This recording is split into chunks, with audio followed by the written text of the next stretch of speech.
Okay, hello? I can't hear a damn thing.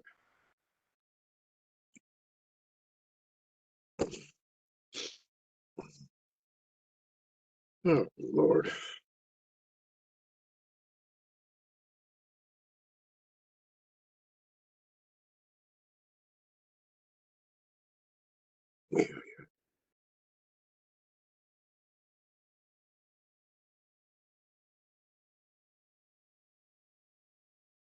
I can see you, but I cannot hear you.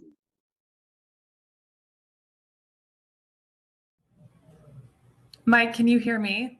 Oh, now, yes, yes. Okay. I can hear you. Earlier, I could hear the conference room, but it looks like they might be muted at this point in time. Okay, thank you, Maggie. I hear you all, but I can't hear the conference room. Right. Yeah, I can see that it says like they have a mute on their microphone, so I don't, conference room, we can hear you. And Nick just left, so that's not helpful. I wonder, yeah. Well, we'll talk amongst ourselves.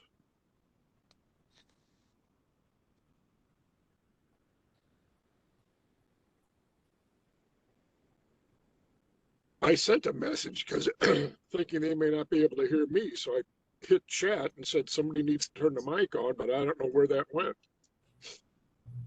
Yeah.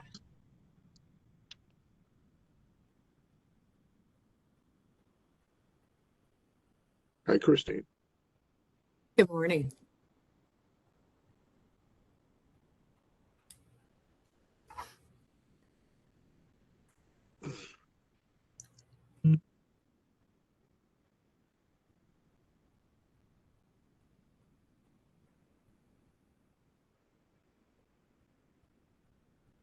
Can you hear me now? Hey. Good. Yes. Can you increase the volume for them? For us to hear them? That's better. Thank you very much. So thank you. Just to bring in the people that weren't able to hear us earlier, we have a quorum. There will be some updates on master plan on aging from Mindy Olsted on March the 30th through a Wash U event that we will be invited to join virtually. There is a meeting on March the 11th for the Senior Services Design Group. It's a roundtable. I think some of us will be attending, and we will report on the whatever is decided in those meetings. At our next meeting, we're just started to talk about the universal design, building consensus on an educational approach. Carol and I met with Councilwoman Clancy a couple days ago, and two representatives of the Commission on Disabilities. The conclusion, the result of that meeting was that there will be a meeting set up with Councilman Harder, who is, I think, the key representative for the Commission on Disabilities, to try to get his support for the universal design ordinance that we've been working on for a couple of years now. We had met offline, Carol and I had met offline with some representatives of the Commission on Disabilities over a month ago, where we discussed strategies, and our recommendation was that they widen the number of allies that would support this and go to other organizations that align with this mission, such as Paraquad and StarCloth.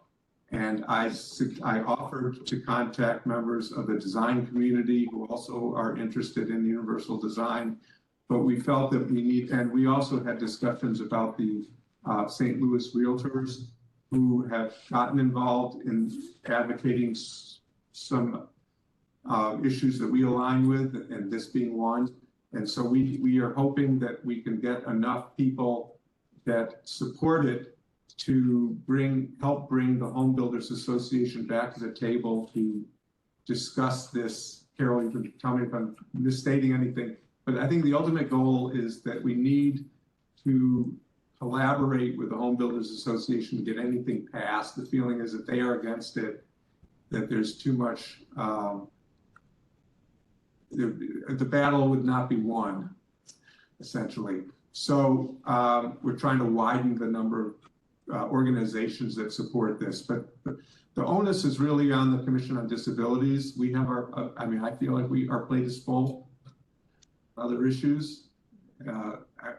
Carol has offered to help, I think, write a kind of a mission statement for this to help them, almost like an elevator speech, to help explain to Harder. And I think we will be invited to that meeting as well.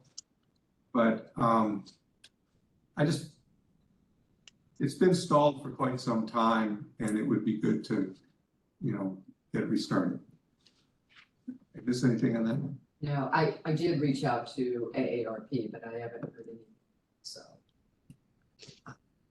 Another ally. Updates on County Home Improvement Program. Do we have any updates on that? Why skip the Senior Services Fund? Kind of a biggie.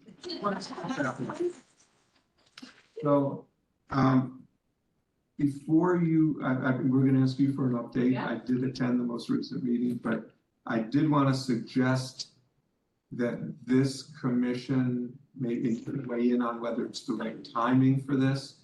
But I don't know that we know the members of the board in the city senior fund. I mean, we know the executive director, we know the past executive director, but does anyone here feel that there would be any value for us to interact with their board members? I'm sure they would be open to it. And there was a lot of them actually in attendance at the committee of the whole. I just don't think everybody got to interact with each other. I don't know who they are, other than the president, I don't know. Dan, kind of to second that, I mean, there's more talk now on, the county, city, how much, we're gonna be working together, and that seems like a no-brainer. Yeah. That whatever successes they're having in the city, let's communicate it, or at least know about it. I mean, obviously there hasn't been a vote yet, but if it does pass, it would be nice to hit the ground running and to really have, I mean, they're a good model for us. What has worked, what has not worked. What is their organizational structure? How, those sorts of things. How are they governed? What's their bylaws? Those sorts of questions. Sure. I think that's fabulous. Do you want me to put you in connection with okay, Please. absolutely. And yeah, they were, a lot of them were in attendance, but that was such a crazy day that it was hard to make connections with Yes. everyone. There were 170 people. Yeah, Well, which was very, very exciting. So, let me make a note of that.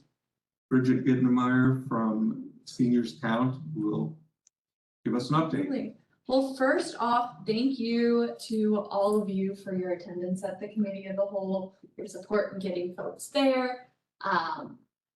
Like Dan said, we had over 170 people there. The energy around it is going strong.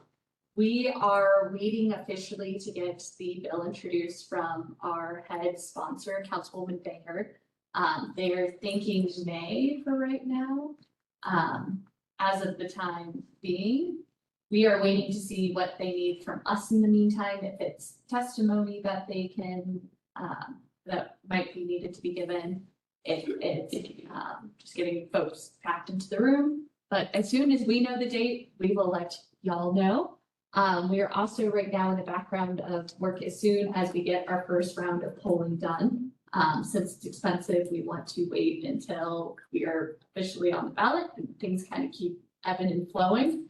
But in the background, as soon as we get that, we are also working with a messaging firm to just get down our points locked down and solid about what people commonly asked questions folks might have, confusion around the senior property tax freeze, all of that kind of good stuff. We're just going to see where people are at come the polling. So we're hoping that that will be late spring. We'd like to continue to thank you. Jamie gave me one more. Oh, We also, we know that you guys do the annual committee of the whole meeting during Older Americans Month. We don't know if it would coincide with senior levy fund. If it could, that would be amazing. We'll have to see it. And then other than that, we are also, as soon as we get the messaging, are you guys all still open to giving feedback on it as well? Perfect. So we have y'all as a group, for ambassadors, and then also Miss Cookie, is sitting on our older, adult advisory group. And also thank you to Nancy for getting us a wonderful member for it. I'm actually working right now on getting us scheduled for our first meeting, so I'll be reaching out to you at the end of for the end of March. So that'll be a group of older adults with, very lived experiences, who have either been a caregiver and helped to navigate the support network, if then themselves have had to solicit senior services for themselves, have maybe experience with like Medicaid system, Medicare, just folks that are doing day in and day out. But if you have anybody who's good recommendation for that, you're welcome. Do you have any specific districts that don't have representation right now? Far West County is the hardest. Carol? I'm not gonna serve, but. If anybody far West County, Okay. We do have a focus on some zip codes more than another. Our hope is also maybe additionally down the board, that board can then give insight to the 7-member board about what they have been seeing as they've been moving along, what they're hearing from their community, kind of modeled off of the city senior fund as well. Which would also be a great idea to get you guys in contact with them, so. Bridget, as far as I'm saying, it's not until May that it'll be officially voted on in the ballot, but it's looking positive. Yes, we have the full support from our councilwoman that it is going on the November ballot. Okay, And Councilwoman Clancy reiterated 2 days ago that she is co-sponsoring it. So say there are, that again. Councilwoman Clancy Yeah. is co-sponsoring it as well. So Okay. the 4 co-sponsors, so Councilwoman Banger is the author of the resolution, I call it a bill or Yeah, resolution. what is it, a resolution? I think it's either an ordinance or a resolution. Ordinance. Yeah. Ordinance. And she's co-sponsored are Councilman Archer, Councilwoman Webb, and Councilwoman Clancy. So out of the 7, we already have a majority. Yes. And I did read in the paper this morning that, the, use tax is gonna be on the August. August ballot. 12th. Yeah. Correct. So- And so So that's good. Really good. So the hope is that that passes in August and that by November, there will be some appetite for a tiny, tiny increase in property taxes. Yeah, that's going to be the thing that we get out to folks. Of course, there's no such thing as a small property tax increase, but the overall grand scheme of things, it's It's tiny. not huge. But I did read, yesterday that the efforts for the, abolishing the property tax, abolishing the income tax, and increasing sales tax is moving along at the state level. So that's another, wrinkle to this whole thing. I don't know what that does to us. It's an excellent question because nobody here really knows what it's gonna do at this point. And we're hoping it might go on the August ballot, just so it's one less confusing tax thing, to add and try and fight that messaging as well would be wonderful. But yeah, I'm not sure what it means for us either, because we've never, we're in uncharted waters. And what is the consensus on that income tax thing? Because I got the feeling that there's a lot of support for it. There is a lot of support for it. Yeah. I wasn't sure is it even ready? Is it? Yeah, that's sort of my. I was thinking we'd be talking, Debated. I was thinking we'd be I mean, talking. it's being addressed in the, is it still in committee? Anyway, there was It's an moving now, yes, yeah. back, so it is moving along. Yeah. And, it'll go on the ballot so people can make a decision about it. Isn't it being gradually phased into? It is a gradual phase in. Yes, so. And I think the handheld amendment is into it, you know, just. Which made me think it's not near ready, that I thought it might be a next year, a 27-ish. I think they're trying to move along this year. Is that what you're So thinking? governor was like main priority, so I think there's a Yeah. chance. And I can't think of the head House of Representatives, the Speaker of the House is also very behind it as well at the Missouri level, so. I think carve outs are interesting, What are those? but who will not, be impacted by this? So they're trying to do a protection for schools, that will be in it, and then, who will not have additional tax will be agriculture, healthcare, and housing. So the realtors. Yeah, well, I mean, it's unfortunate, we try to represent people who are, many of whom are on fixed incomes, many of whom are struggling to stay in their homes. This sort of tax is counter to that, it's a very regressive tax situation. And it seems that everything that is progressive is being killed. And everything that is being regressive is being supported and bolstered. And it hurts many older people. Our sales tax is already incredibly high. Yeah, we'll get high. Putting an increase on that. It's just. Theory makes sense. So they're gonna try to eliminate the income tax Income and then to make up for it, increase sales tax. And Yeah. don't forget that, many of us attended a town hall meeting last year to discuss property taxes. And that doesn't bode well either. There's 109 bills moving right now. Yeah. In the state of all about property taxes. So in your messaging, and I know this is gonna be such a short window of messaging with, if the bill's not being introduced until May, that it's such a crunched message, but in 2016, when the bill failed, it was the central corridor that basically sunk it.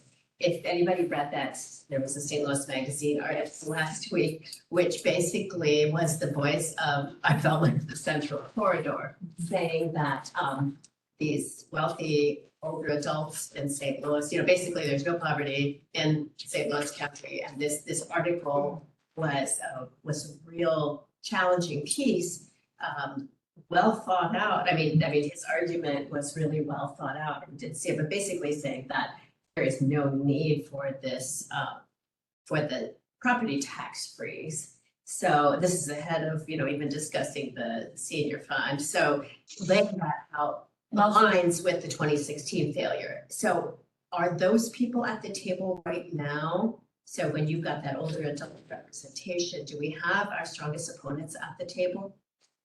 That is. Yeah, we about like giving feedback on the messaging. Yes, feedback on the messaging and just better educating. I mean, the theory, bring your strongest opponents around the table. It helps you establish your own position as well as help them to understand. We do not have them at the table right now, but I'm thinking once we get into the messaging, like, that will be something, but we're still kind of in the weeds with certain things. We don't want to bring things to fruition and out and about. Just until we make sure that we have our ducks in a row and don't want to add any kind of additional confusion. That's something we could be wrong about. Who are the top people who are against? Well, Bill McClellan is against the figures down. And a lot of people are, but the messaging, the one document you do have are the talking points from the gentleman who wanted to speak at the committee of the whole. Yes. And so that, I think, is being dissected. Yes, that is being dissected. You have the Show Institute, right? Yes. Yes, the Show Institute. But there's a lot of misinformation out there. Number one, to say that, West County is rich. I mean, if you look at how means testing is done for affordable housing. We have affordable housing for seniors who are within that, that income range, a stone's throw from here at Covenant Place. There's a naturally occurring retirement community just on the other side of Lindbergh. And in that community, there are a lot of retired older people staying in their own homes who don't have much income, who are struggling to stay in their homes. And that's why low-income housing has been built at Covenant Place to support that community. So, I mean, that's not based on, lack of data. There's data that must be presented to support the need for that housing. So, I mean, that's. Well, I think the challenge coming on the tail end of the tax freeze, the property tax freeze without having an income cap ended up creating a message because of, looking at the data on who took advantage of applying for that. So that message is that, wealthy seniors are getting this break that they don't deserve. And the other thing that, we've talked about since 2016, our inception here, is that the perception, because people compare the city to the county, is that poor people live in the city and rich people live in the county. And they don't even see, if you remember, District 6 had no idea that they had the highest population of low-income seniors, which is South County. So 10 years ago, South County had the shock of their life. They said, we have poor seniors here. Well, we knew there was that Levy Senior Center thing. They had no idea the impact that services were having on District 6 at the time. That council person is no longer active. But anyways, so the perceptions far outweigh realities in St. Louis County, I think. Yes. When you look at mean income versus city's mean income. So all of those things are lending themselves to saying seniors don't need another brick because they've got plenty of money. And then what needs to be differentiated is, and I think this really came out of the committee of the whole with some of the council people's questions. How are you gonna know this is getting to the people that need it? How are you going to, none of the people that spoke that day were actually, those were the people that needed to answer. It wasn't Jamie that needed to answer that because she's not going to decide that. It's up to the people that get the grants, and they need to. Senior tax freeze helped a lot of seniors, okay? In a somewhat abstract way, like it did not put more money into their pockets. It kept more money from going out of their pockets, but it didn't help the situation that was already maybe kind of desperate. It also doesn't help the lower income seniors because they don't own houses. Yeah. That's The also- debate was just so. Yes, and so there, it's like, yes, this is a big thing and schools have had a fit and everyone's had a fit that this has happened. And that's one issue, but that is overshadowing the true help that he maybe didn't give, And I I think part of what we're gonna have to do is do some generational work, because I know people in my generation think that older adults have created a utopia of all of these opportunities and everything's great. You have Medicare, but in reality, you don't realize all the things that Medicare don't cover. You don't realize that the savings that I was instructed to do when I was in my 30s has not come to fruition. Like pensions, 401ks, the retirement system has entirely changed since then. And housing costs have gone up. And do you know how expensive it is to put in a ramp? And do you know how expensive, if you get to the donut hole for the prescription is for our RX outreach, letting people know how much skilled nursing costs. And guess what? If your family, if you do end up going on Medicaid rolls for it, your family is not going to have that asset to pass on. That's going to go to the state back 5 years to try and reimburse that. So to try and dispel this myth that yes, there are wealthy older adults, but there's also a huge amount of older adults that do need assistance. Well, thank goodness there are wealthy older Yes. adults, because there's not enough funding sources now to take care of those who aren't. Yes, So, yes, it's great to have people who are wealthy in their older years, I mean, that's awesome. But don't, people forget and they don't want to see The reality. the reality Yep. of people living in relatively nice homes who have no money. Mhm. And that's just what it is. And so I think that's gonna be, to me, that's gonna be a crucial part of the messaging, because believe it or not, there's plenty of older adults right now Oh, I know. who also feel that, why would you need this? That's like, well, people got it. Tax freezes, it's like, and there's all these other things, there's food stamps and then all this stuff that they don't know the reality of. So even, I think getting the message to the older adult population and making them understand what it's trying to accomplish is gonna be huge. Because you need that group big time.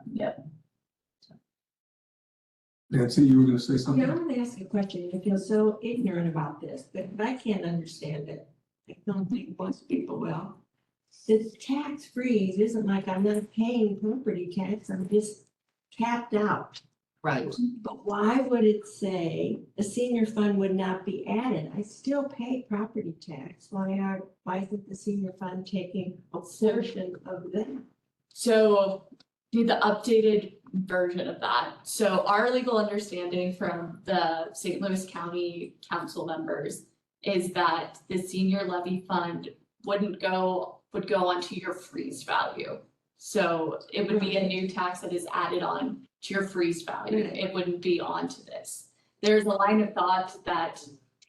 That is. that- It could increase your. Sorry, no, that would- bill, But it could, when it's initiated, it would increase your tax bill, but next year it won't change. Year after that, it Right, won't it's change. stable. I'll still pay. You'll still pay, Yeah. It'd be capped. yes. It's different than not be Yeah, added. that I need to get the updated Yeah, ones too. that's part of the confusion. Well, Part- a there big was a part of the lot of discussion that it would not be added. And then there is also a Otherwise- line of thought. So, That's what we get, huh? yeah, Just because I'm frozen doesn't mean I still can't pay, because I have a high Yes. valuation of assets. Right. So we really have to be clear. It's just this capping. Yes.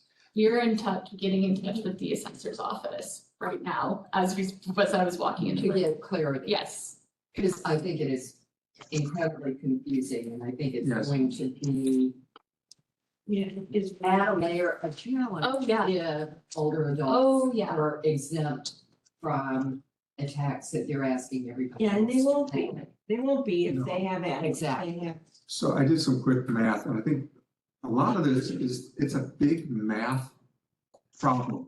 And people have a hard time with math. And so part of the issue is the people think that a freeze means they're not gonna pay taxes, which is wrong. It just means it's not gonna increase every year. And let's say we have essentially a 3% increase a year because of, just inflation, and let's say our taxes, our value of our home grows 3% a year, so we would expect to pay 3% more in taxes a year.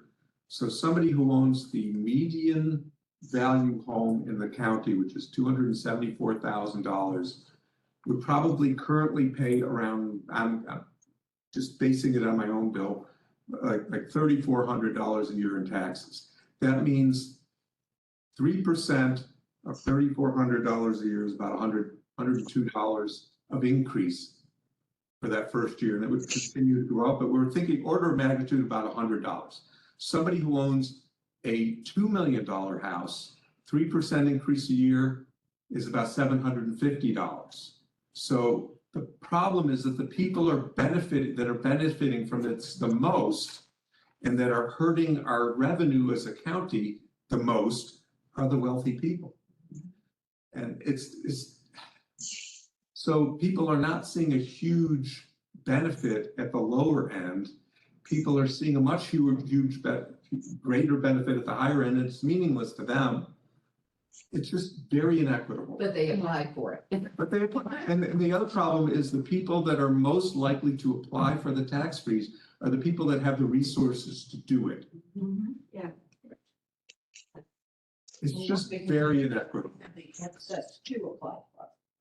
They have access to it. They have transportation. The online version did not work well. Online version is challenging, so if you have the free time to take off from work and to drive to Clayton, to stand in line, to do it, if you have that luxury, then you can apply for it. And if you don't have that luxury, good luck. I suggested that they open up a site in those areas, for the people. I went online to try to, look at it and do it. Can't even get in there. It ain't working. It's not working. It's not up. They said to June. And that's the other part of what people are thinking right now is the messaging on the senior tax freeze. And part of it was the county's fault, a lot of it was not. It came from the state and the state was very confusing on what they were saying and what it was gonna be and how it could be implemented. And everyone was scrambling because, you know, it wasn't just St. Louis County, but there was pressure to get it passed because all these people are like, well, don't we have this and all that? So they did it and the state changes it and they just, so it was just an absolute, it was a confusing mess and it was so difficult to navigate. It was not difficult if you could get into a government center and wait for hours and maybe have to go back because they weren't taking any new ones that day and all of this. The people that did it were great. But there was a whole long way before that. So people have this really kind of not real positive feel about anything new like that coming in right now, because it's soon after that. And I think that's The name there. Why do they call it a tax freeze? Why did they name it? Well, because It it's really literally does. what it did though. I think that confused more so than anything of the. Yeah. But then in your example, isn't that rich person who has the freeze still have high assessed value and they're still gonna pay the senior fund tax? Yes, everybody will pay the senior fund And I tax. mean, kind of, yes, they will still be. They'll pay more. They'll pay more. Yeah. Yes. So I understand that. And they're also frozen at $2 million. So their property tax is, the taxes they're already paying are already gonna be significantly higher. One of the things that I think is, that I keep going back to, something that you said, and you said as well, is we really, really need to emphasize the number of people who need the support, the kind of support they need, what the benefits of that support is, and go and then counter that with how many people don't need the support and how much that group is contributing to the overall revenue of St. Louis County tax. So. Yeah. I want to go, I agree. Back to that math issue, comparing the person that has a median home to a person that has $2 million home. Yeah. I said that the person that has the median home is gonna save roughly $102 in that first year. That's the increase that they won't be paying. The person with the $2 million home won't be paying is $750. When you compare how much they're gonna be paying for the senior tax levy, the person in the median home will be paying $26 a year. Okay, the person that's in the $2 million home will be paying $190 a year. So the amount of benefit they're getting from the freeze is far greater than how much they're going to pay for the senior fund. I don't know if that's worth measuring. I think it's important, but it's hard to explain. It's very hard to explain. Well, I think the thing is that take those numbers and just say that the person, who is paying the $25 is getting how much benefit. So if that person is then in turn going to be getting from the senior fund access to ramps, access to in-home care, access to this, I think then you recognize that the person who's paying the $100, even though it's, 4 times the thing, they're not gonna be getting any benefit. They're not gonna need the benefit, they're not gonna be asking for the benefit, they're not gonna be getting the benefit. Right. So I think, again, back to the messaging, I think that's because the numbers, as important as they are, I think maybe we could say, for instance, the 200,000 versus the 2 million is $100 versus $700. So that means that the person who is benefiting in $100 benefit is also going to be getting the $100 from the senior fund in support.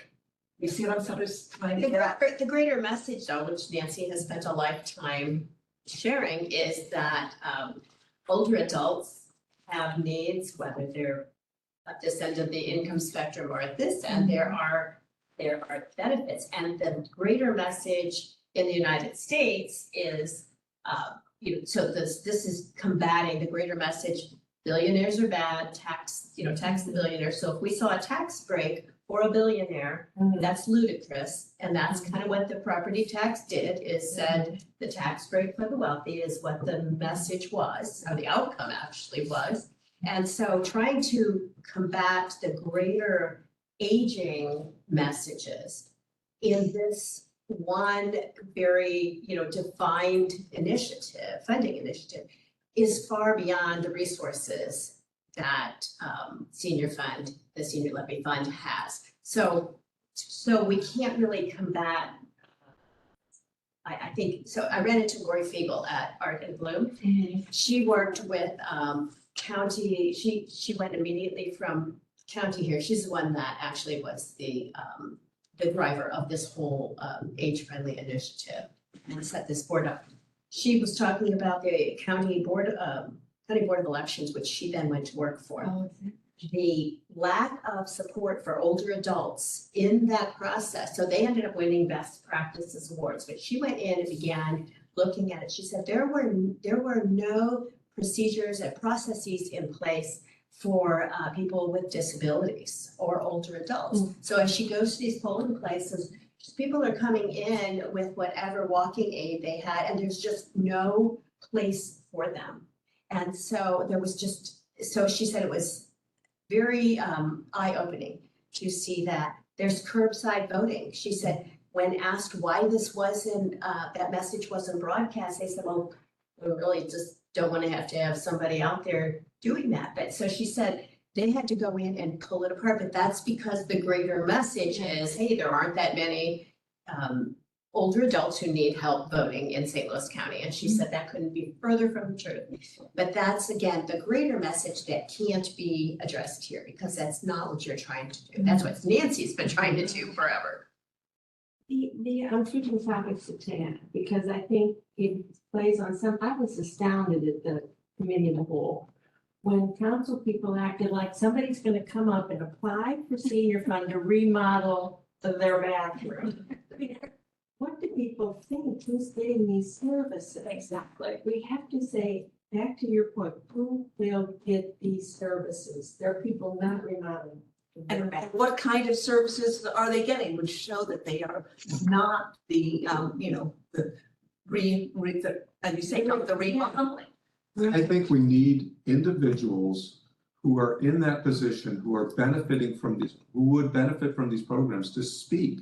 One of the most potent voices I heard in the past couple of years was that Federal Reserve Bank had a symposium on home repairs. And they had a woman on a panel who was a recipient of one of the home repair grants. And she explained how impactful it was on her life.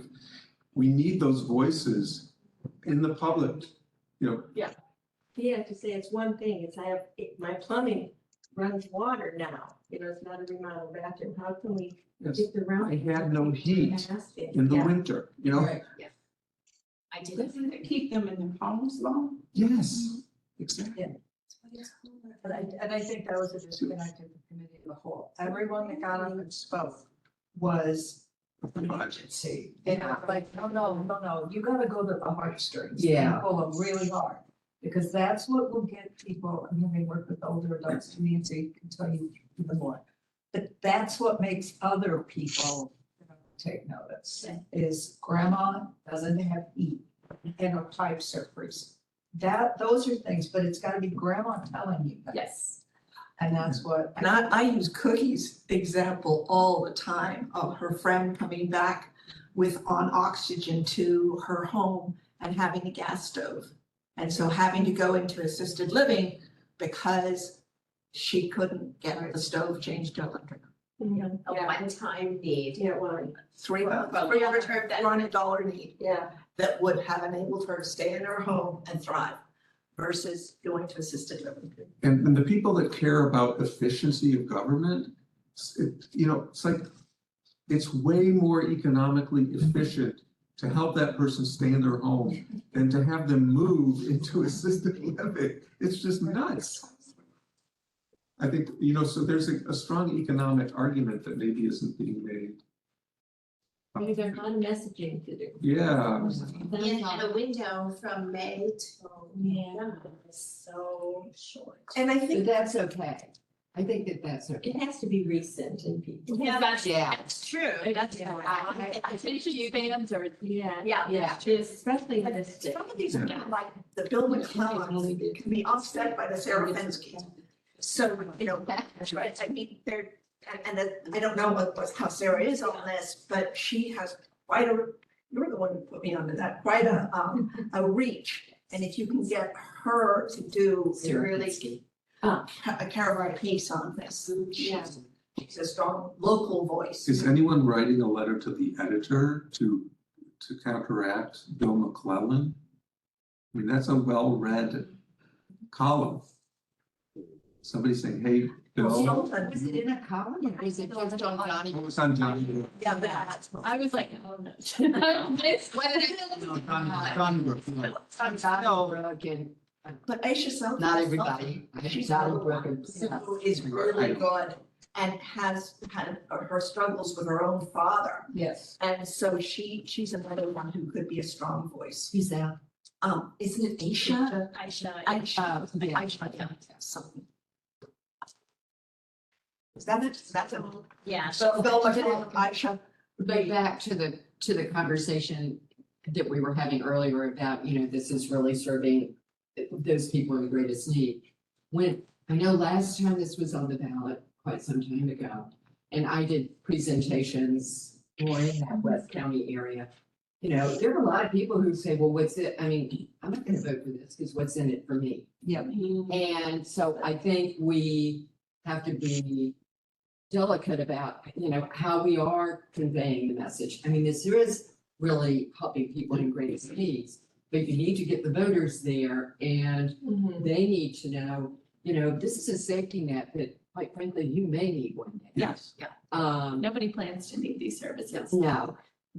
So, I just have a little bit of pushback about, we want to make sure that that's taken into consideration. Because I think with the county council, we've got enough votes to get it on the ballot. So, just disregard harder. Yeah. No, but I mean, we need hard as voters. He is probably not gonna vote for this, and that's okay, because you have your vote. And his district will benefit more than any other district. So, lucky fortunately, no, I'm sorry, Harder is West County. So, yeah. But even West County has older neighborhoods where there are a lot of people that, want to stay in their homes. Yes. Meals on Wheels had an interesting graphic at one point I saw that showed how many people were getting meals and how universal it was as far as who was getting that. So Christine, do you have that information? Can you hear us, Christine? I heard the first part of it. What I was information? just about, I just remember Lisa Knowles talking about how the Meals on Wheels program was just so widespread. It was not concentrated in North St. Louis and South St. Louis. It was all through the county. It's just an example of a very simple low-cost service that provides an enormous amount of benefit. I mean, I remember during the pandemic, that Meals on Wheels program, they didn't just give meals, they gave all sorts of other products that were needed by those isolated families, plus performed wellness checks by just appearing at the door on a regular basis. So that program might be one that you can kind of show how universal this need is and how the benefit is great for a cost that is not that onerous. I reached out to Meals on Wheels during the tornado problem, and it was this guy who said that he would get to the top for me because I told him that we went down there, a group, and a couple people said that the people couldn't get up and down the steps, and it was older people trying to take care of the older people. And they had no means of getting any food. Some of them weren't even allowed to cook. So and I explained all of those things to him that I had learned from being down there. The Alderman of the Keys, she let us come down on Marcus and Natural Bridge. And they seemed to did something because I didn't talk to him anymore. But rumors were that they were getting food from Meals on Wheels. Yeah. So that was a great impact. Yeah, to be able to, I mean, really, we're trying to respond to your comment, what's in it for me? And the answer is, the need is everywhere. It's just not in this little pocket or that little pocket. So if we have data to support that it is a universal need. Yeah. And that there will be a universal benefit. Absolutely. That's why we asked Christine. Yeah, we have data, not just on home delivered meals, but any service that we provide, well, by zip code is probably the easiest way to do it for St. Louis County, but even in West County. And Bridget, I know your earlier point about needing support from that community, that might be something we can help with too. But also we're able to track low income. Now, some of it's self-defined and some of it's based on poverty level. So I can pull the data that we have and share that, but yes, it's very much widespread. I think other aging service providers would be able to support that as well. And I think that could be some very important information to get to the harbors, to get to them and just say, we want you to be aware of the fact that the benefit that the senior fund would give to this number of your residents. Or get it to McClellan. Yes. To McClellan to say, if you use Meals on Wheels as any kind of an indicator, here's your need. So in case you think everyone's wealthy and no one's getting Meals on Wheels services in the county, Bill McClellan here. What was his main point on Donnybrook? They don't need it? Older people don't need it? Did anyone actually watch that episode? Well, I just heard all of the comments on it. Yeah. That, then you had all these negative comments basically saying that it's not a need. Yeah, it wasn't as negative as the comments had it today, but he was just like, yeah, there's not a need for these. He has become much more like that. That's a thing that I've noticed. I actually personally don't pay a lot of attention to Bill McClellan anymore because he has gotten It's a little irrelevant. Well, he's also a little irrelevant. Exactly. I think, yeah. What I'm really disturbed. Bridget, I think it did have, his comments had a lot to do With thinking, with his children and his grandchildren and recognizing kind of to what you were talking Yeah. about earlier, the pressure points that younger people are feeling and the feeling, wow, older adults really yeah, have it good. yes. So there's, unfortunately, I don't know if this has always been the case. I mean, I'm trying to think back to when I was just starting out as on my own and even having a young family, and I looked at my parents and they just seemed to be much more well off than I was. And I just thought everything was against me, and it was just that they were benefiting, unfairly because they had more than I had. Well, I'm the parent, I'm the grandparent age person now, and I think, well, no, it's just that I saved for 40 years. But there's this battle between, Gen Z and boomers that I find very disturbing. Well, I don't think actually, to your very point, I don't think that the reality is strong, because I do think, and Holly just came up with it now, I mean, Airbnb has probably got a bigger impact on the lack of affordability of housing than the fact that, I'm staying in my house and my house is not available for a younger family to be in, which is the two counter arguments. So that might be another piece that you can talk about, is the corporate ownership of and it's being addressed nationally. We can talk about it locally too. We heard from the council themselves that, if we do this program, I mean, shouldn't we be just focusing on the young families to get them to move to St. Louis County? It's pitting ages against each other. And what they do in everything. It's easy to do that. It's easy to say that, but how do you counter that? One line is the best I've ever heard. It's a family, not a fight. And if my mother's not taken care of, I'm not taken care of because I gotta do it.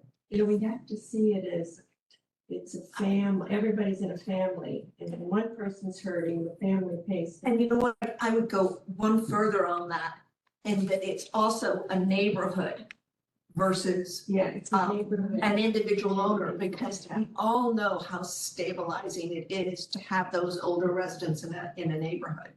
I mean, just in my little neighborhood, I mean, the amount of times I'm called on to help with my neighbor's little kids, and how much, and that's, I mean, if at least 2 or 3 times a week. So that diversity is so important for the support of the younger families as well as the older families. Those same young kids come over and check on me. So, what about the younger family who cannot help the older family? They're depending on the older family. For sure, they depend on that social service. Yes, that makes me go back and think, in the neighborhood where I grew up, we didn't even know we were poor. We were in a circle of, everybody was almost on the same thing, so that's how everybody thought people lived. So I'm thinking that is the same way with the people who are the rich people. They've been in that situation, they became adjusted, and they really don't know what it is. And a lot of us, including myself, didn't get to save for 40 years. We were lucky to even get a place, period. So we didn't have that advantage. Look at the disadvantages to that. Absolutely. When they had the situation where they would hire you and they went by seniority, you didn't have that seniority. So you didn't get the save. You didn't get the best. Fortunate there were a few, but the majority ruled. And that seems to happen in a lot of circumstances even now. Yeah. The younger people with the babies, they depended upon the grandmothers, the grandpeople to babysit, because babysitting costs so much. I mean, it's a lot of things that tie into that. I get it. I know several people that go to the food banks and the food places because their son, daughter, grandson, they're working, they can't go. And they supplement those people who it's just a lot of. No, I understand. Yeah. I was brought up in an intergenerational household. I get it. Yeah. And I love that it's a family, not a fight. I think we That's need more. what made me think. We need more of those sorts of phrases, and I think Jamie touched upon it at the committee of the whole. But I think we need to stress that more. When somebody says, but what about so-and-so? Say, well, so-and-so has parents, so-and-so has grandparents. Don't they care about their grandparents? And isn't there an interaction there, you know? And don't you want to live in a county that serves all of its people? Yeah. Yeah. And Cookie, I think you're spot County. on. We're so insulated that, and you have enough pockets in St. Louis County to be so insulated from needs, from ever seeing that map of who's getting food and it turns out it's your neighbors 3 streets over, is probably shocking. But I think you're right. Everybody's insulated and they normalize their situation. This ties in, I know it's jumping ahead to new business, but when we're looking at speakers for this very topic that we're talking about, this messaging, knowing what's going on inside St. Louis County right now. So that messaging, when you've got budget cuts here, when we're looking to talk to departments and saying, hey, Parks and Recs, what do you have for older adults? Are we in your strategic plan? Like we did in 2016, we took 2 years getting to know the departments, transportation, Parks and Rec. To know what's happening now and to have data from those different departments so that we could go back and say, you know, oh, in this department, these people are meeting needs, like Parks and Recs, maybe they're meeting needs.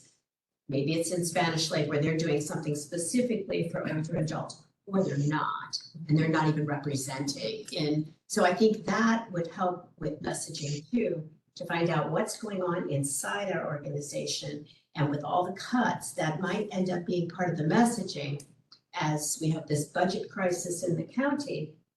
Now who pays the price there? The first people that are going to pay the price might be the older adults. Because that's easy to cut services because older adults are not organized, they do not have a loud voice, they don't march in the streets together. But they do vote. And they vote, but no one hears them until that vote. So I feel like we need to know what's happening, the state of our county right now for older adults so that we can better inform council of why this is so important.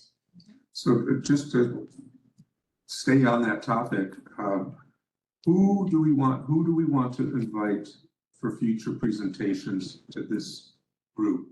I mean, who can teach us something? Well, senior fund, yeah, senior fund for sure. But in terms of like inside of St. Louis County, we heard a little bit last month of what CORE is providing with their cuts. I'd love to know those numbers. So Who was the individual who wanted? I would go to those veterans, there's also youth services, department director. Who was? So you're saying Kevin, the department, the human services. human services.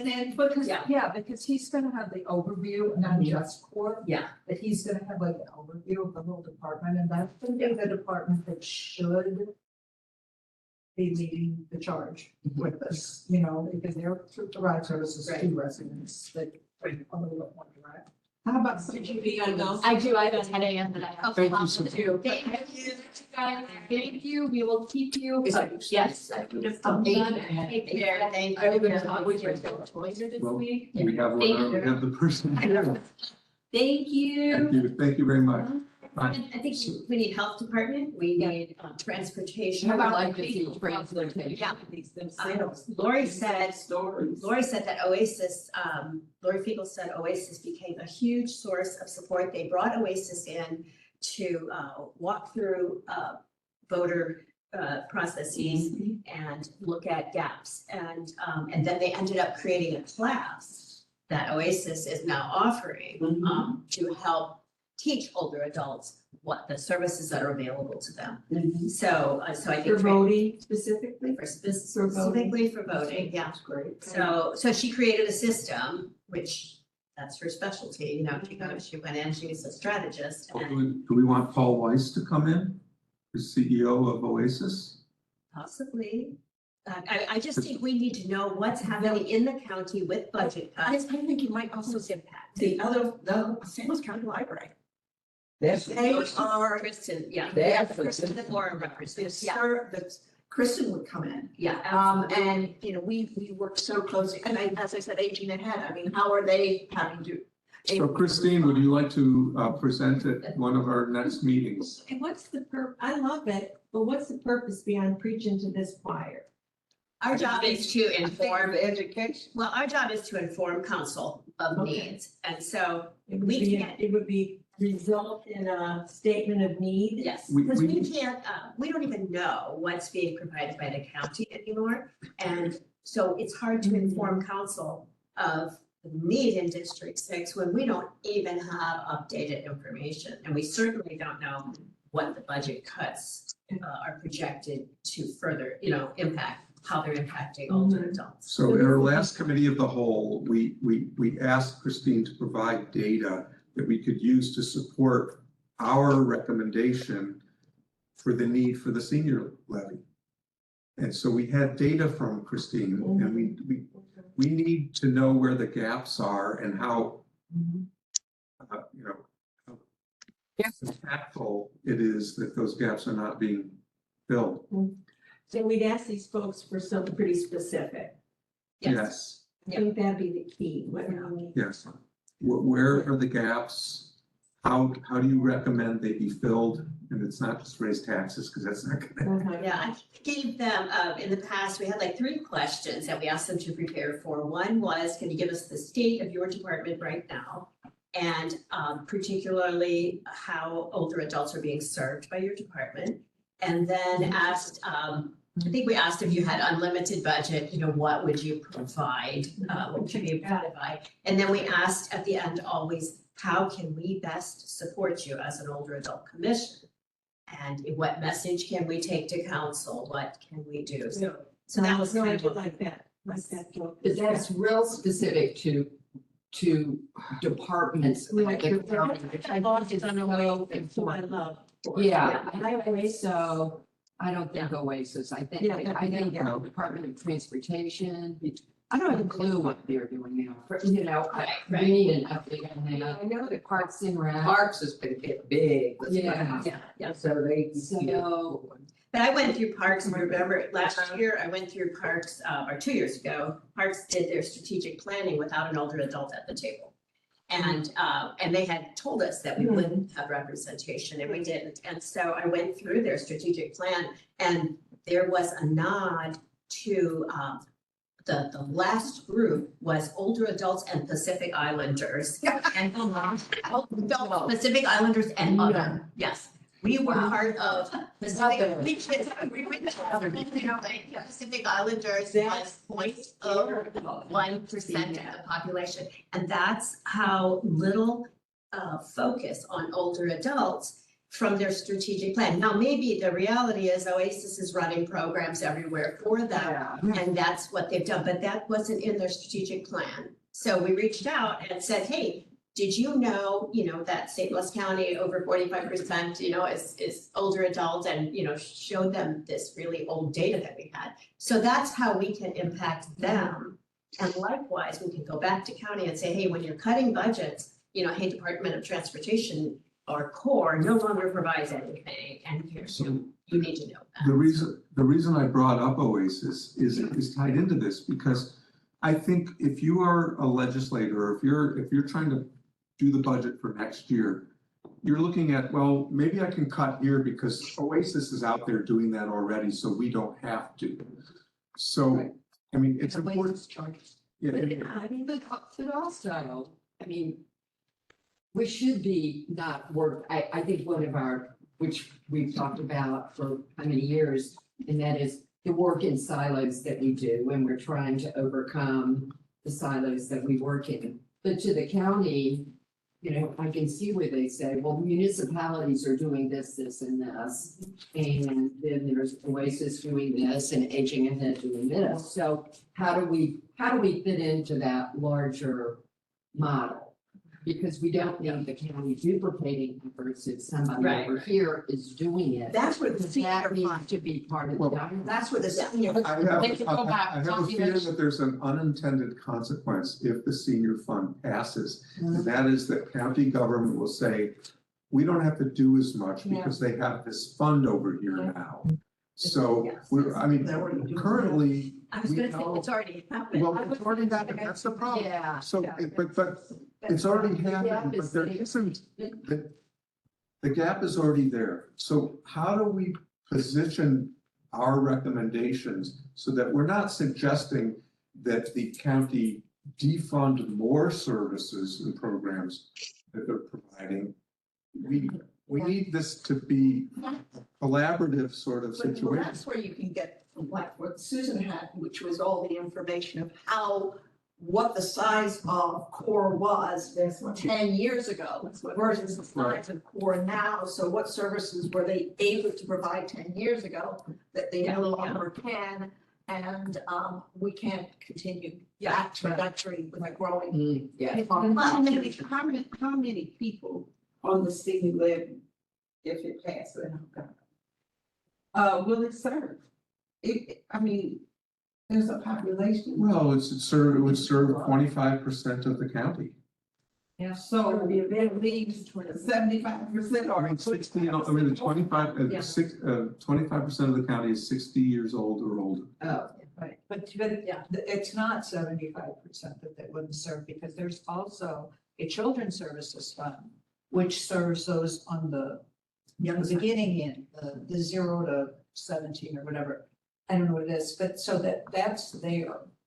So what about bringing in some of the people that are being served with their needs that are not fulfilling or cannot get everything needed or a portion?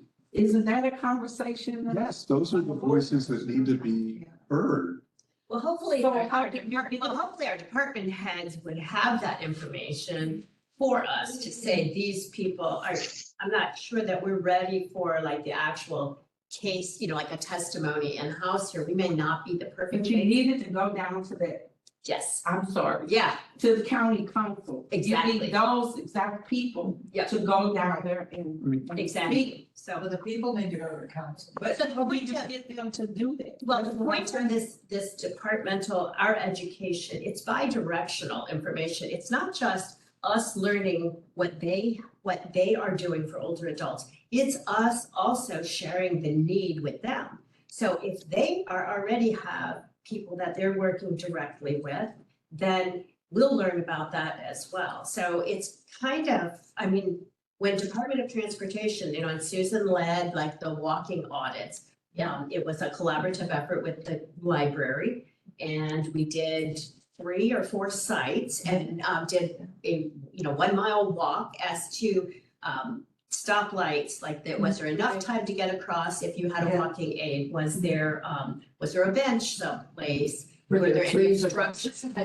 Were there obstructions on the sidewalk? Yeah, and then each department was given a notice, hey, so transportation sent out notices to residents that had things obstructing. Businesses had sandwich boards in the center of a sidewalk. But that was something done in collaboration with Department of Transportation and County Library. Again, we wouldn't have known about that if we hadn't had some sort of direct communication with their department heads. So sort of a first step, and Oasis might be a next step after we get through the departments and get the state of the county so that we can speak more intelligently about how this senior fund is going to benefit people inside the county who are no longer, or maybe never have been receiving services from their government. So this is maybe too much of a global issue for this conversation, but what services should be provided through our tax dollars by our government, and which services should be provided by not-for-profits? And I think what has happened by default is that our tax dollars are not funding those services, so not-for-profits are picking up the slack. And if you're a libertarian, you think that's great, because you don't think the government should be involved in this to begin with. It should all be, not-for-profits funded by donors. So philosophically, I have a problem with that. Well, Dan, So- I keep going back to the library. because having just toured the library, Clark branch over there across from Fondant, Kristen Sorton was the one who gave me and my group the tour. The amount of services being provided there, legal services. I mean, it's across the board. Yeah. It is all free, which Oasis is not. Where is the funding coming from? That, Kristen, it's taxpayer. Yeah. It's a designated library. But it's also how the library has evolved from a collection of books Yeah. to now an information center where it does everything from early child services to teenagers, helping them with their resumes and summer jobs to, a tool lending library, and the lending libraries are incredible. Yeah, I think about pickleball. So I do think that, and that one of the great reasons they are able to be so responsive is they have the funding.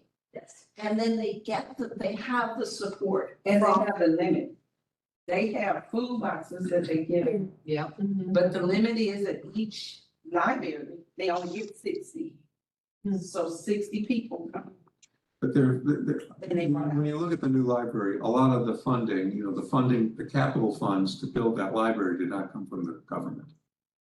The running of it. But Christine, I mean, how many programs do you partner I was with the gonna say. library? You've got an extensive. It's right now, it's just 1 day a week, but at 3 different locations. So, but that's less than it used to be, but it's all based on staffing and capacity, not. Is that a socialization interest. thing? It's I'm just a sorry? social thing at the libraries once a week? Yeah. Yeah, we have staff that do presentations on a variety of topics, and then we bring in a meal for the participants. So it would be great to get Kristen back. I mean, she attended all of our meetings throughout the pandemic. And, we helped her with something that was very impactful. And she helped us with continuing The way it ought to be. the grandparents. And Christine, I don't know, I mean, because a lot of that data, Kristen still has on how beneficial that was. And I know, that they're still doing the study down at WashU, so that was a big, Yeah, when are we gonna see some results from that study? that's Christine. It's a 4-year study, and we're just, March 31st is the end of year 2. So for the start of year 3, we'll have data on participants and how they're accessing devices and remaining connected that way. We won't have true outcomes until probably closer to year 4. But we met earlier this week and are working on compiling. We have a lot of anecdotal stories on how the program's helped people, but we're also working on the year 2 data. And that should be ready by the end of the month. And so we can share it hopefully at the next meeting. I was at an event down at St. Louis University Law School and mentioned the GrandPad. And a woman sitting next to me who was a professor at St. Louis University Law School said her father had benefited from the GrandPad. He'd been one of these people that had said, "I don't need that stuff. I don't want it." Pandemic hit. He got the GrandPad and just transformed his life.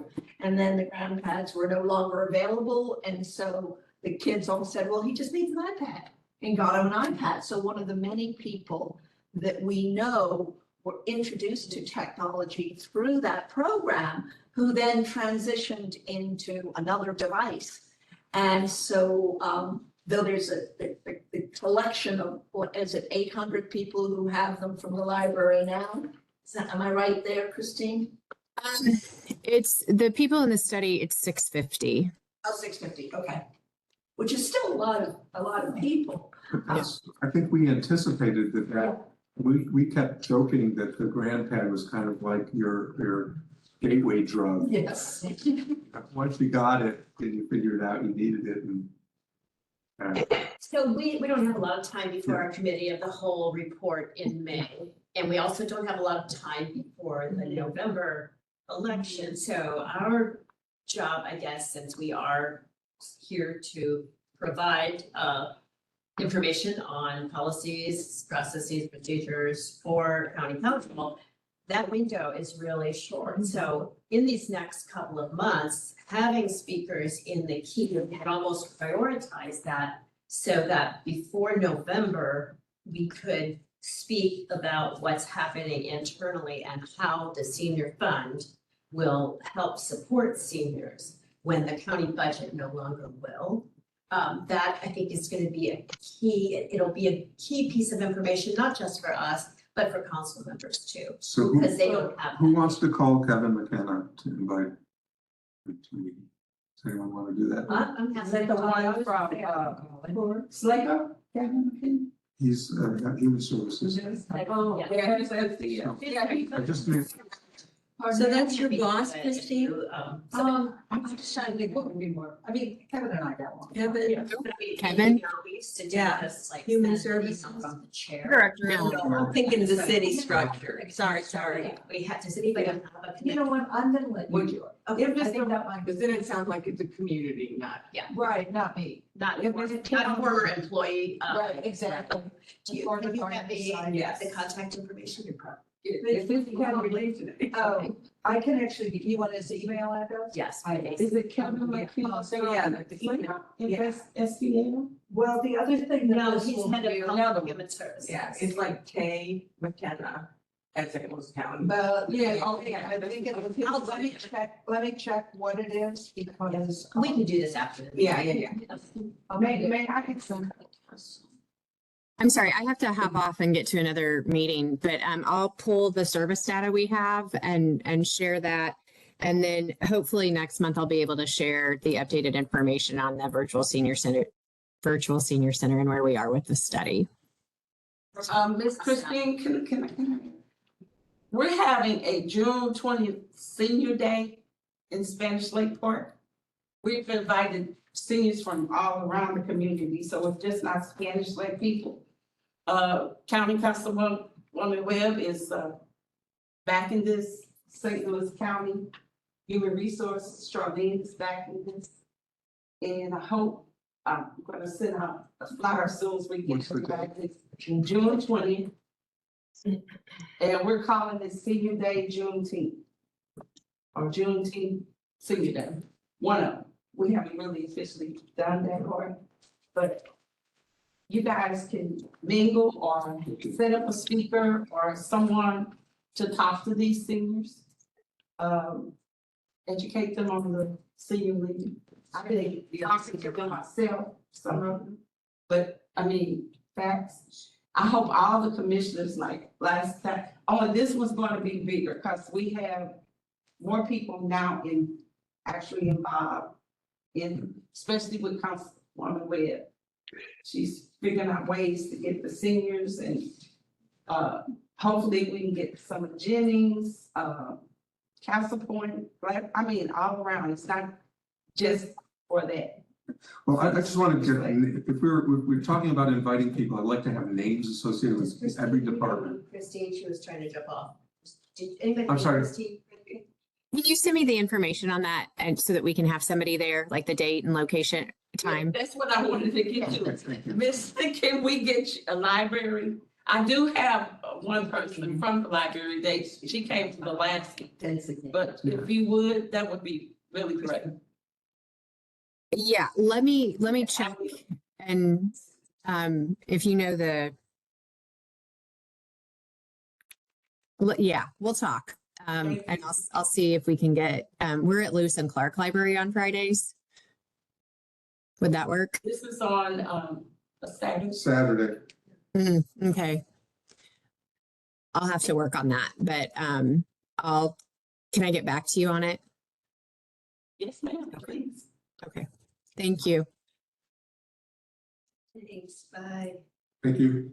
Thank you. So who would be with transportation with the county? That's, Who's that anymore? I don't know. They told me they didn't have one person. Everybody left that Yeah, I knew. That's what they told I mean, me. all the people are, there's no one that's still in place from any of our first rotation of doing this. Well, I was gonna say, that's the other, benefit to inviting people from the county is to remind the county departments that the Elder Commission still exists. Right. Yeah. And they do not have an overriding structure right now that says you need to do this. And when they don't, they are every single time going to not have an older adult voice in decision.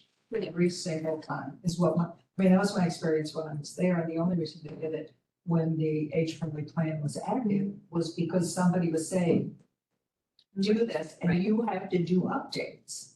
You have to tell us what is your progress. Well, we had a 5-year action plan, and then at the end of the 5 years, then the action ceased. Exactly. Or just petered Well, out, actually- and then the strategic planning committee was disbanded. Right. And so there was not even a strategist in place in that, then everything was just rolled into kind of Well, planning. and the, So planning may be a department to talk to. bullets. Planning has presented to us last year during the comprehensive plan, so.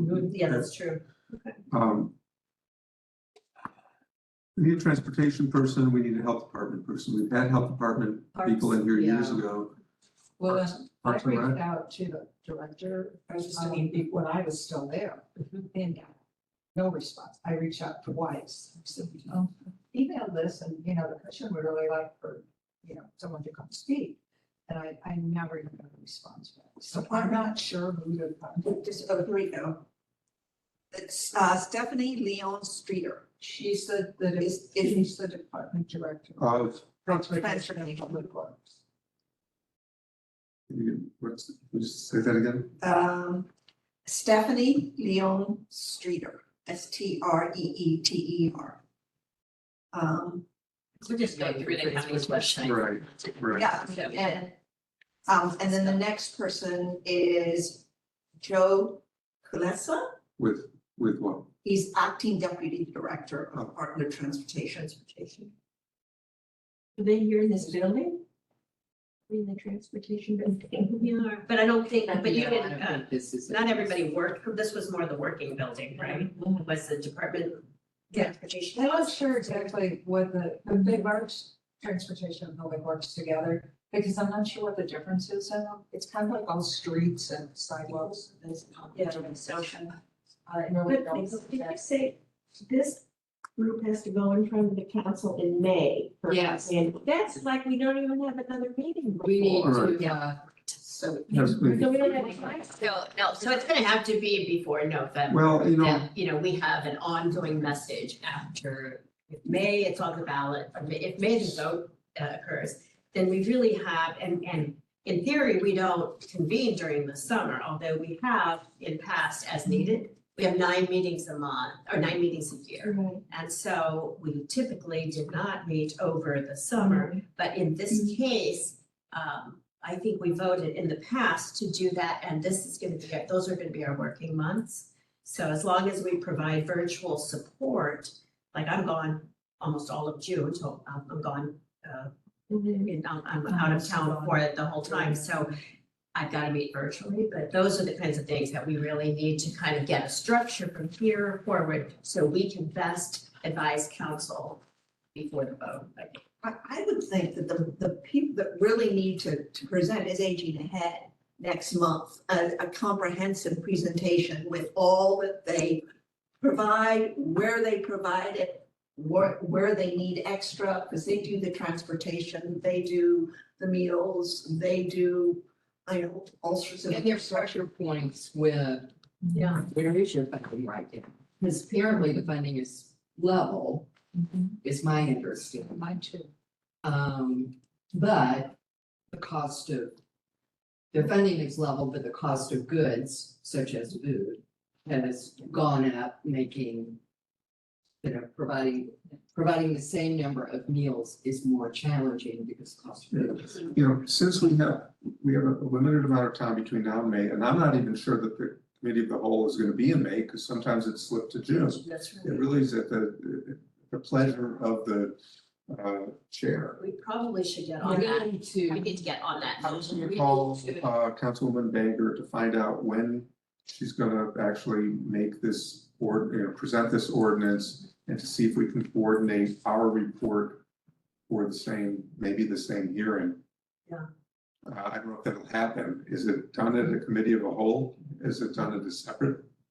It's done at a Tuesday? town council meeting. So Yeah. We could do the committee of the whole. I think we should coordinate with her on when we report. But if, you know, we've got a lot of, inertia right now to get a lot of information in, and I don't think this meeting is necessarily the best venue to collect that information. If we have a list of specific questions that you stated earlier, and, if people send me the emails of if I can collect the email addresses of all of these leads, I can send out an email to the heads saying, could you please answer these questions? Fundamentally, what we want to know is where the gaps are between now and when we author our report, so that we can say, here's where the gaps are in the county. Those gaps have to be filled somehow. One mechanism for filling those gaps is to create a senior fund.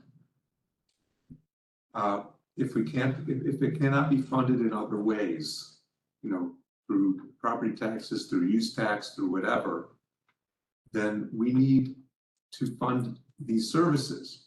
But we need to document where the gaps are. And to me, that's our urgent need. Where are the gaps? So from Parks and Rec, Human Services, Health Department, Transportation, and then it will give us ammunition for our report.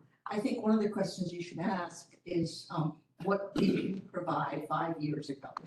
And what are you no longer able to I don't know that they even know that. I They mean, might. you're the one that has the archival knowledge when it comes to that, because you were there. But- There's still people at the county that will have that knowledge. So there's a lot of new people. Okay. And they so- won't. There should be, it should be records, information should be available. There should be data.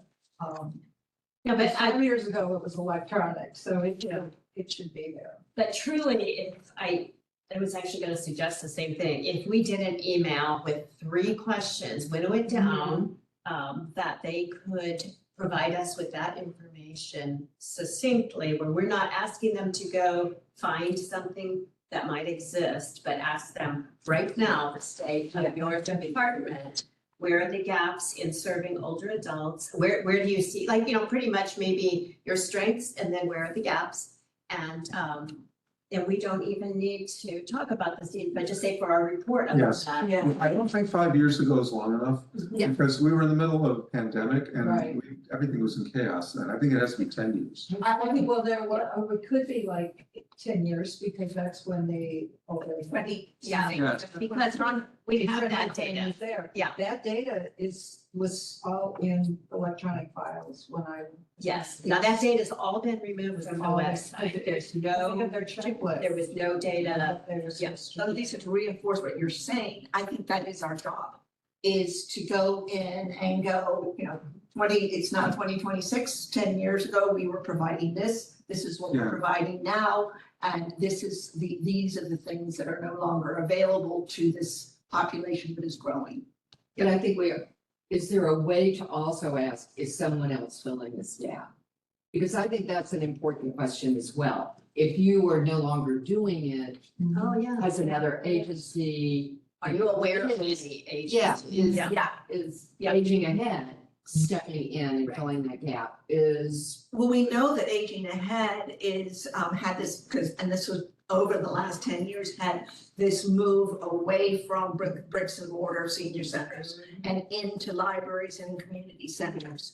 So they might be another. Right, because strategically, I do not see an abundance of funding for any of the services we're talking about coming from the county. yeah. So this is aiding our argument that it has to be served in the funding has to come from somewhere else. Right. And the only mechanism we think we have that's viable right now is the senior tax. Dan is a newbie here on this annual report for this commission, for this committee in front of the Do you have a structure for that? Do you have a template or? Yeah, we do have a template, yeah, so basically we have to give a summary of every meeting.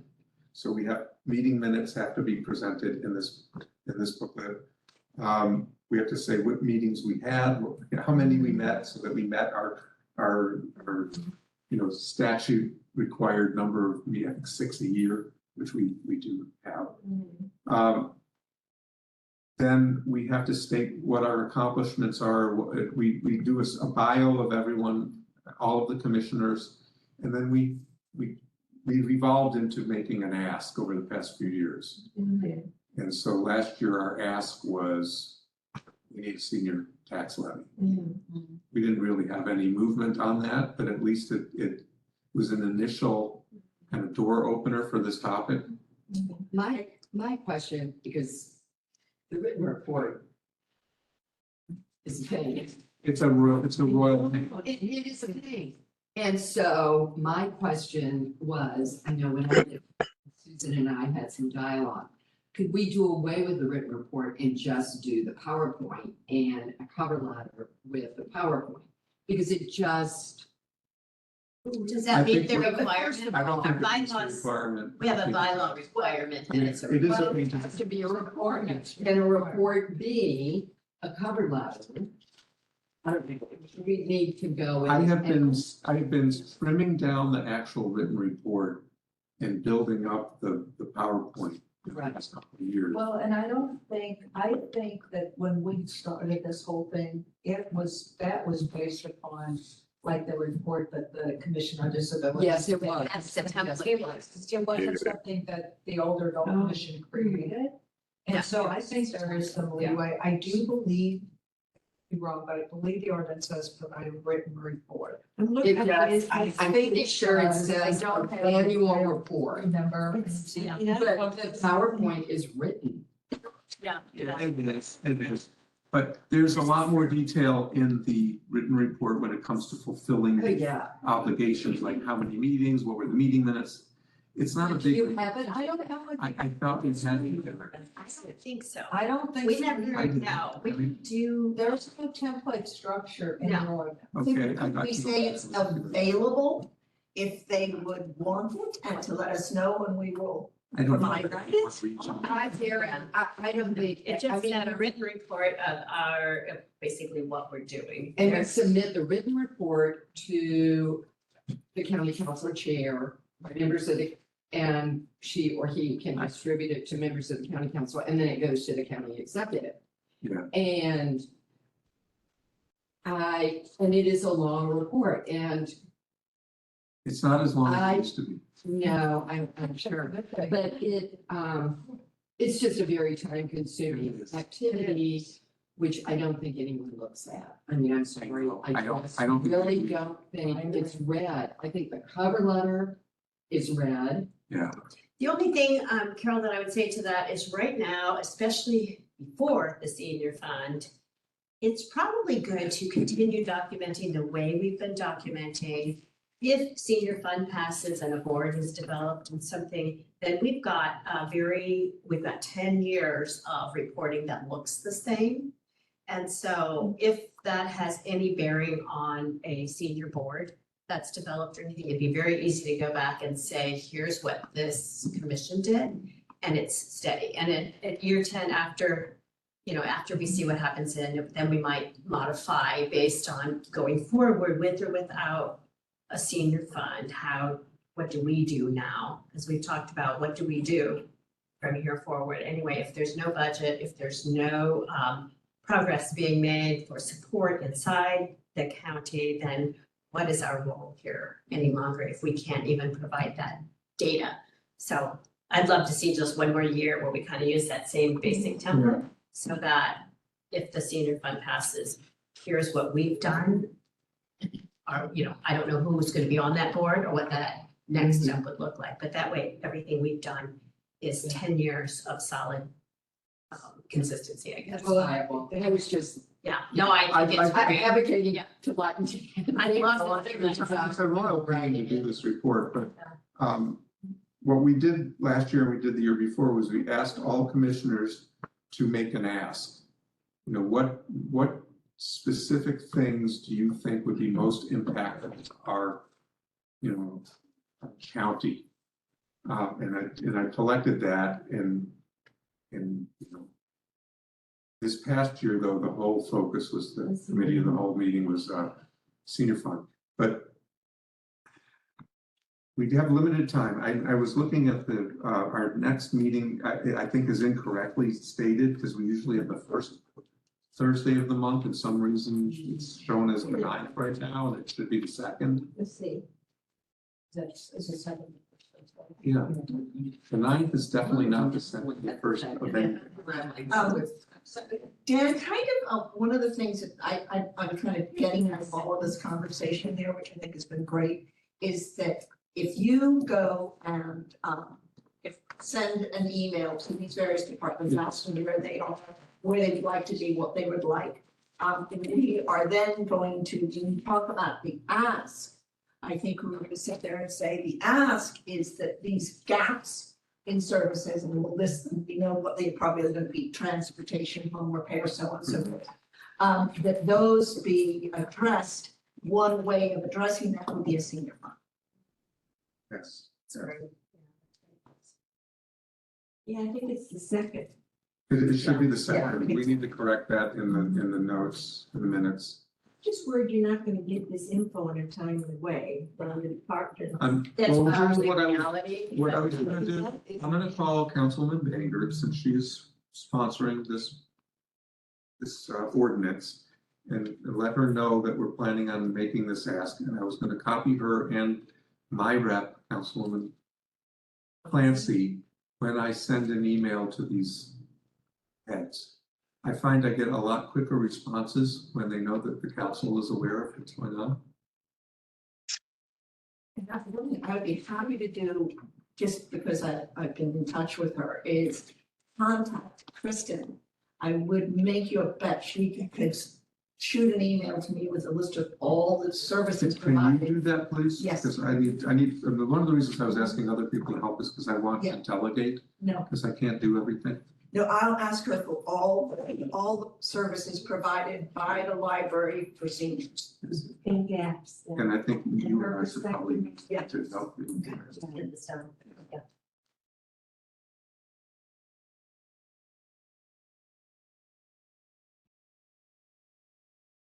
If you have specific questions, we've talked about services provided, gaps. If there's anything else that we can succinctly add in to a question, then send those to Dan. Dan and I'll flush this out and try to get this out Yes. in a week or so. Dan, we should probably make a request of the community council chair to, for a committee of a whole meeting. Well, I wanted to talk to Councilwoman Banger first to make sure that's good. And I also want to talk to Jamie and Bridget Okay. about coordinating this meeting, because I think it's a meeting we want to be well attended. And I want to know if it's going to be multiple meetings or one meeting. If Councilwoman Banger is making this, reading on a specific date, we all want to be there. If that's a different date than our committee of the whole, then we have to be there as well. Now, what's the difference between just a common council meeting and a meeting of the whole? Nothing? Committee of the whole is a committee, which is, Oh, it is. even though it's a committee, even though it's made up of all the council. Yeah, And it meets before the admission. Yeah, it meets before. So it does not meet, so they'll meet in the afternoon and then the full county council meeting, But it's the same. which When you is, sit around a table, I mean, it's different. It's much It's a little more of a it's work. it's evolved. working session. Yeah. We've now had committee of the whole, we used to have committee of the whole meetings in the council conference room, and then it's moved to the council Yeah, chamber. that's why it's confusing. It's like, why is it? I don't know, they decided to do that. I think it was in conjunction with Older Americans Month or something. I don't know. yeah, we moved it to May, so it would be Yeah, older American. We did proclamations, we used to get a proclamation, Yeah. in support of older Americans during Older Americans Month, but also attendance grew, but it's a working session versus Okay, got it. a official public session. But we usually don't, we have Seven, historically not had no, others attend, other than really We It should invited be. people last year because we were making a big ask. Right. I mean, when I started, I sat on it for a year, and you did too, Carol. No, this was a different. I think I sat on this commission for at least a year without actually being on the commission. Because we couldn't get the nominations worked out with the council members. They just weren't doing it properly in an orderly fashion. So I would show up and just say, I'm here, but I'm not really officially here. I can't vote, but hey, guys, you have the power to place me on this commission. And I think they were a little shamed into doing it more quickly. Well, Now a they do- nice Post-Dispatch article on the vacancies across the boards and commissions That's right. really provided incentive Yeah, to begin understanding where those gaps were in. right. And it wasn't just us. It was every. It was, yeah, it was every a big commission. group, so. So that has changed, but yeah. Where are we? I'm gonna get back with some of the seniors count people to try to make sure that they're aware of the dates of these meetings and that we can actually have a better understanding of what's happening when. Probably the most important call I can make is to thank her. When you know this committee of the whole, it's not me. Right, right. So, Randomly scheduled and randomly. Well, I feel like we should meet after anyway, like it'd be great to be providing Yeah. data and we're gonna need that much time So- because it's already. I don't want to call Councilwoman Days until I know that it's coordinated with Baker's intentions. Yes, I think it's. Councilwoman Days is who sets this committee of the whole meetings, right? No, isn't it well? Isn't Days, yeah, Is Webb so not you're the chair? Days is the chair now. Councilwoman Baird is the chair. Days is I here. I think. I think Days is. That's what. It's Webb. Yeah. Is the chair? Yeah. Days is the chair at this moment. Days is still the chair. Correct. Days- I'm the sole chair. Days is the chair and Harder is the vice chair right now. Like they told me, Because Webb it was just 2 days ago. Where was the chair? No. Days Lev is the chair of Days the is budget meeting. committee. I'm sorry. Oh, you're Lev right. is the chair of the budget committee. Okay. Cause I had pictures. Yeah, no, Councilwoman Days officiated at the last. Yeah. So, Yeah, he did. all right. But she just, But she cleared it up. Yeah. Yeah, okay. Just to back up a little bit, any updates on the Elder Protection Coalition? Thank you. No, I need to meet and ask what they're doing. That's kind of, as I said before, disbanded.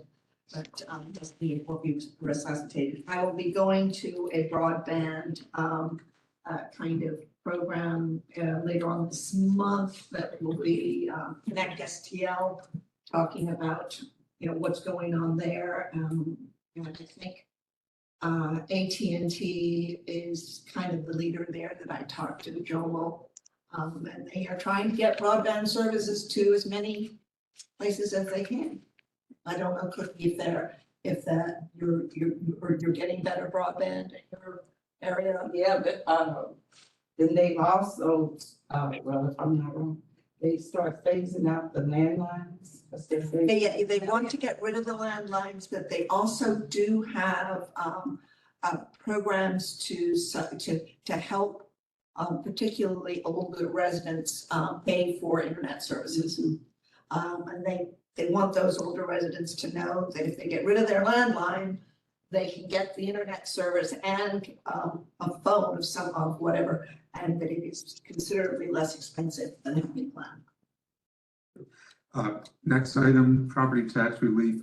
Should we take this off the agenda? Just really, Yeah, because it'll be next year. yeah, just let me know if there's a critical item that Yeah. we need to address.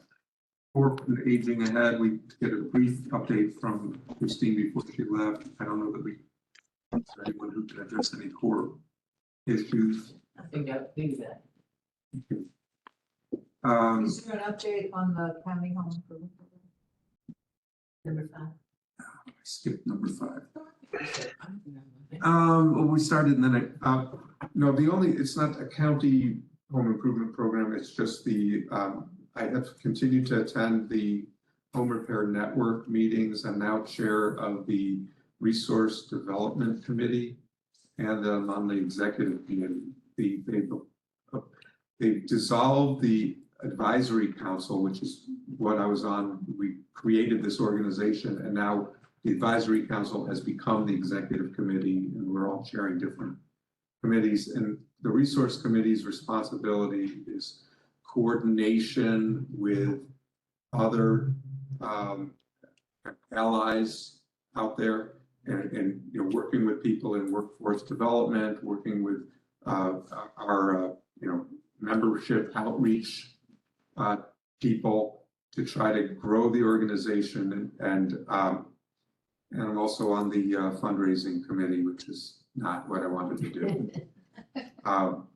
And so we're working on a gala. So the whole. I'm sorry, should that agenda item be changed? Well, it should add, I think in the past it had added, there might have been something about and Home Repair Network, just HRN.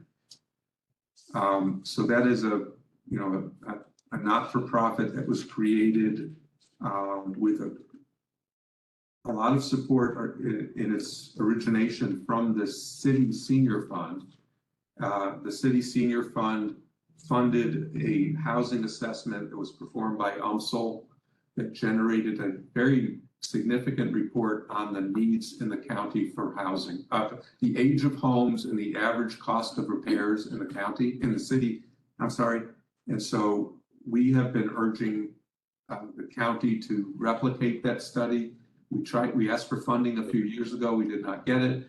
In the meantime, the St. Louis Realtors came up with $50,000 and also came up with another $25,000 to fund a study that's now in progress in the county to replicate the structure of the one from the city. We should have a preliminary report later this year on it's a much larger task in the county than it was in the city. But the goal is to say, what's the average age of the homes? What's the average cost of repairs? Where are the gaps? What are the needs? And we know that the needs are far greater in the county than they are in the city, just because of the size of the county. And once we have that data, we will have a lot more ammunition to ask for funding. Not that we'll get it, but the Home Repair Network is already a recipient of funding from the City Senior Fund. And since HRN is a regional organization that represents both county and city, it also could, ask for grant money from the county senior fund if we ever get one. So it's all being coordinated. A lot of people that are involved in issues in the city are also serving the county, such as St. Louis, what's the organization I'm thinking of? Rebuilding St. Louis, Rebuilding Together St. Louis is very involved in this, as are a lot of contractors that provide repairs. We're trying to grow the organization, and it's got a lot of good support. It's got a lot of funding from the JF McDonald Foundation. They after the tornado, they received about $800,000+ in funding, and the Home Repair Network has basically been a broker of those funds to go directly towards home repairs. So for such a fledgling organization, it's really becoming impactful. Make sure that is in the report. Yes, and we mentioned it last year as well. Do we have senior veterans? Because Rebuilding Together got a big grant Excellent. for 60 years for veterans. Fantastic. We have here, if you notice, the Lutheran Foundation funded $50,000 to Rebuilding Together to improve home safety. and independent living for St. Louis County, for North St. Louis County older adult homeowners. And it was through the volunteer teams at Refuge and Restoration Church. So that's just one, home repairs and modifications, she said, so. So we're trying to grow the number of organizations that serve the community for home repairs to join the home repair network, because the goal of the home repair network is to be a clearinghouse of all home repairs in the region. So that Kevin Poe is the executive director. So the goal is to not duplicate services and to have, once everything is up and running, there will be a single universal application for getting home repairs, so that you're not filling out one for Rebuilding Together and one for senior veterans and one for somebody else. And so that it's coordinated, and so that those entities that have the capacity to fill the need can do it in a more efficient way. Dan, Yeah. that really, I think that's just terrific. And I really think that speaks directly to the big concern of the county council members about who can do this work and who is remodeling new bathrooms and who is building Right. ramps. Well, when the questions came up about why we need the senior fund, I used the home repair network as an example of how it can provide services in a more efficient way. Councilwoman Webb just said, well, all your, that's fine for housing, but what about all the other needs? But I was trying to make a more broad point. I don't think I did a good job of it, but, all right. I think, are there any updates? Let's see, we already talked about, when we discussed the senior services fund, it was on the agenda twice under old business and new business. I think we already dealt with it under old business. Commission on Disabilities, I think we already addressed that. We had a meeting last week and that things are slowly moving on this ordinance for universal design. Are there any commission share outs? Mike, nothing? Nothing from here, no. Okay. Any additional topics that we covered? Does anyone see a need for a closed session? I do not.